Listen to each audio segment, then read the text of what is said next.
السلام علیکم ورحمۃ اللہ وبرکاتہ۔ بسم اللہ الرحمن الرحیم۔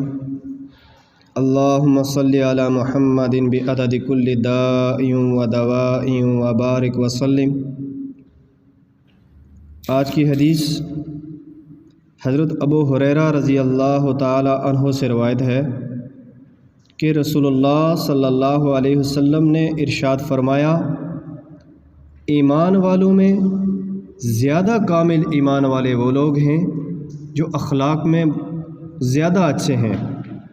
مطلب یہ ہے کہ ایمان اور اخلاق میں ایسی نسبت ہے کہ جس کا ایمان کامل ہوگا اس کے اخلاق لازماً بہت اچھے ہوں گے، اور جس کے اخلاق بہت اچھے ہوں گے اس کا ایمان بھی بہت کامل ہوگا۔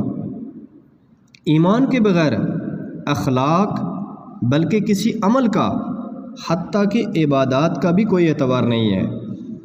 ہر عمل اور ہر نیکی کے لیے ایمان روح اور جان کے ہے۔ اس لیے اگر کسی شخصیت میں اللہ اور اس کے رسول پر ایمان کے بغیر اخلاق نظر آئے تو وہ حقیقی اخلاق نہیں ہے بلکہ اخلاق کی صورت ہے۔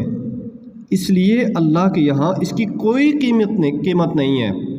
اللہ عز و جل ہمیں حضور کے اخلاق کو اپنانے کی توفیق نصیب فرمائے۔ جزاکم اللہ۔ آواز ٹکرا